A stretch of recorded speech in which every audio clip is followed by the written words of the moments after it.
Good morning, शुभ सकाळ तुम्हाला सगळ्यांना। आणि हे बघा आमच्या पडवीचं काम बऱ्यापैकी होत आलेलं आहे आणि काल आम्ही पत्रे पण काढून टाकले तर पूर्ण असं मोकळं मोकळं दिसतंय। आणि आज इतकं ऊन पडलेलं आहे कधी बास। आणि हे बघा मी सुंदर, कारण रिद्धूचा बर्थडे 2 दिवसामध्ये, त्याच्यामुळे आज रिद्धूची करायला जायची आम्हाला शॉपिंग। मी तर रेडी झालेली बघा, बायकांना नाही टाइम लागत जास्त, कोणाला टाइम लागतो बघा। मी तर रेडी होऊन गेलेली पूर्ण, हे बघा मस्तपैकी। आणि साहेब अजून रेडी झालेले नाही आहे, मग कोणाला जास्त टाईम लागतो। ते नेहमी मला म्हणतात तुझं लवकर आवरत नाही। मी आवरून आणि हे बघा फक्त पर्स घ्यायचं आहे आणि मला निघायचं आहे। झालं आहे माझं सगळं आवरलं आहे। आणि ते बघा अजून त्यांचं चालूच आहे, 5 मिनटं झालेली आहे त्यांना। कोणाला जास्त टाईम लागतो आवरायला? मी आत्ता लटकलो। ठीक आहे, मला नाही लागत, पण मी रेडी होऊन गेलेले होते। आणि आता आम्ही चाललोय कळवणला रिद्धूसाठी ड्रेस वगैरे घ्यायचा होता आणि थोडंसं सामान पण आणायचं होतं। मला खूप दिवस झाले गेलेली नव्हती, कारण आपल्या पडवीच्या कामामुळे मला जायला टाईमच भेटत नव्हता। म्हणून म्हटलं त्यांना चला आज हाफ डे, मुलं पण लवकर येतात, मग त्यामुळे 2 वाजेपर्यंत लवकर फिरून यावं लागेल आणि मस्तपैकी आज जाऊ मी शॉपिंग करायला। चला भेटते तुम्हाला शॉपिंगला जाऊन आल्यावर। आणि आम्ही कळवणून यायच्या आधीच रिद्धू आणि भाऊ येऊन राहिलेले होते। तर हे बघा मस्त आलेले होते आणि कपडे वगैरे बाहेरचे वाळत घातलेले होते, चेंज करून मस्त अंगणात खेळत होते। आणि लगेच मग सुरू झालं काय आणलं एकेकाचं पिशवी घ्यायचं। आणि रिद्धूला मी सांगितलं की हे बघ मी तुझ्यासाठी खूप सारी अशी शॉपिंग करून आणली। तर खूप सारी अशी शॉपिंग करून आता आम्ही आलो घरी। आणि बाहेरून इतकं होतं की हे बघा पूर्ण असा छान मेकअप करून गेली होती, कशी होऊन आली। आणि हे बघा इकडे लगेच स्टार्ट होऊन गेलो असतात। यांना हेच येतं की काय आणलं काय नाही। चला आता पाणी वगैरे बघते आणि फराळाचं पण केलं नव्हतं, आज उपवास होता। चला मग भेटते नंतर, तुम्हाला दाखवते मी काय काय शॉपिंग केली इथे। मग लगेच फटाफट मी केली माझ्यासाठी खिचडी, कारण शनिवार होता आणि मलाही उपवास होता। तर या फराळाचं करायला मी आणि भाऊ मस्तपैकी गरम गरम अशी साबुदाण्याची खिचडी केली होती आणि ती खातोय। भाऊ काय खातोय तू? तर भाऊची माझी साबुदाण्याची खिचडी फेवरेट आहे। तर टाइम भरपूर होऊन गेला, तर 3:30 वाजून गेलेले होते, फराळाचं काहीच केलेलं नव्हतं। मग घरी आल्याला गरम गरम खिचडी अशी केली। आणि रिद्धूला मी बर्थडेचं गिफ्ट आणलेलं होतं, तिने लगेच आणल्या बघा काय करते मी तुम्हाला दाखवते। हे बघा रिद्धूचं चालू होतं शाळेतून आल्यावर। रिद्धू काय करते तू? ड्रॉइंग काढते। आणि मी काय आणलं तुला ड्रॉइंग, आपलं याचं बर्थडेचं गिफ्ट? Drawing book. दाखव फर्स्ट ड्रॉइंग कसली काढली तू। अरे वा, आणि फर्स्ट ड्रॉइंग याचीच का बरं काढली? मला आवडली म्हणून मी काढली। फर्स्ट ड्रॉइंग याचीच देण्यात आली। अरे वा, हा रिद्धूने आता इंडिपेंडन्स डे होऊन गेला ना, त्याच्यामुळे रिद्धूने फर्स्ट ड्रॉइंग हे बघा तिरंग्याची काढली, किती छान तिच्या अंदाजमध्ये काढली। तरी मला पहिलीच लक्षात होती किती दिवसाची पण ड्रॉइंग बुक नव्हती घरची, कारण तिला ड्रॉइंग करायला खूप आवडतं, त्यामुळे तिने बघा फर्स्ट ड्रॉइंग केली।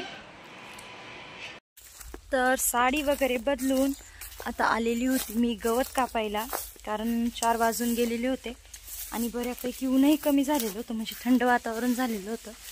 मग मकईंमध्ये बरंचतं नाही, तर हे बघा असं आम्हाला आता गवत कापायचं आहे दोघं मिळून।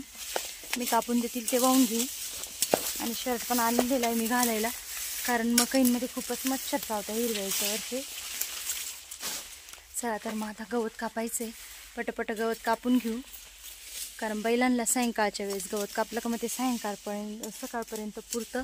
त्याच्यामुळे रोज सायंकाळी 4 ते 5च्या दरम्यान येऊन आणि गवत कापून घ्यावं लागतं। मकईंमधलं पण तण बरंच कमी होऊन जातं आणि मोकळं पण होतं।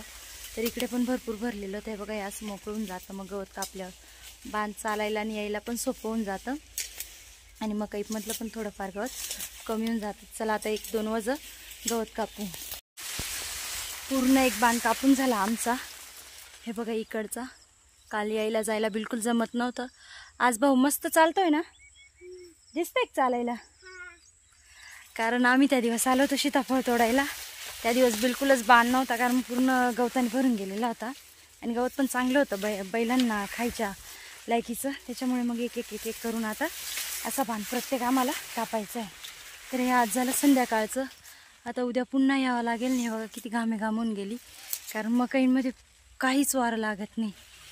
तर एवढी कवळी राहिलेली होती, साहेबांनी बाकीचे सगळे इथून 2-3 कवळ्या केलेल्या होत्या, ते वाहून घेऊन गेले आणि आता मी शेवटची छोटी कवळी राहिलेली होती ती मी घेऊन चालली. तेव्हा मी गवत कापून आली होती आणि आत्या आल्या होत्या. आत्या मला पार्टी द्यायला आलेल्या आहे कारण आम्ही मुख्यमंत्रीच्या लाडक्या बहिणी झालेलो आहे. आत्या सांगा किती पैसे भेटले मग? हा किती भेटले? ते आपल्याकडे घ्यायला नाही येणार, तुम्ही सांगा ना.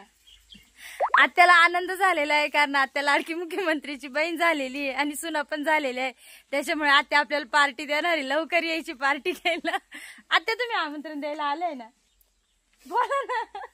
ते घ्यायला नाही येणार आपल्याकडे पैसे. तर झालेली होती माझी दिवसभराची सगळी कामं आणि आता वेळ होती सायंकाळी झोपण्याची. तर आत्या आलेल्या होत्या, तुम्ही बघितलं. आत्यासोबत थोडंसं हसी मजाक, सासूबाई होत्या त्या माझ्या. पण मग आल्या की थोडं हसी मजाक तर चालूच द्यावं लागतं. मग थोड्या हसी मजाक खूप वेळ बसल्या, गप्पाही छान मारल्या आणि मग लाईट गेली. आमच्या इथे लाईट नव्हती 2-3 तास, फक्त थोडासा भुरभुर पाऊस आला. त्याच्यानंतर लाईट जी गायब झाली ती स्वयंपाक झाल्यानंतर, जेवण झाल्यानंतर आत्ता 10-15 मिनटं अगोदर आली. तर गरम तर इतकं होत होतं बघा. आता पण मला इतका घाम आलेला आहे कारण गरमच इतकं होत होतं आणि त्यात फॅनही चालू नव्हता. मग माझी सगळी कामं आवरली होती सायंकाळची. किचन ओटा वगैरे साफ झालेला होता आणि थोडं उद्या मुलांना सुट्टी आहे त्याच्यामुळे मुलांना तांदूळ भिजत टाकलेले होते मी सकाळसाठी कारण त्यांना धिंडी बनवायची होती, डोसे.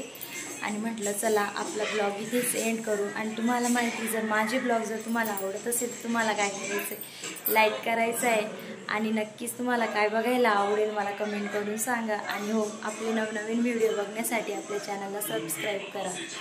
व्हिडिओ पूर्ण बघितल्याबद्दल थँक्यू. चला इतकं तर झालेली आता झोपायची तयारी. तर तुम्हा सगळ्यांना गुड नाईट. हे बघा लाईट वगैरे बंद करून झोपायची तयारी. फ्रंटचा दरवाजा उघडा आहे त्याच्यामुळे उजेड दिसतोय कारण गरमच इतकं होतं आहे. त्याच्यामुळे फॅनच्या हवेवर सुद्धा होत नाही आहे पूर्ण, म्हणून थोडासा दरवाजा उघडा ठेवलेला आहे. तर चला भेटूया नेक्स्ट व्हिडिओमध्ये. आतासाठी गुड नाईट, बाय बाय.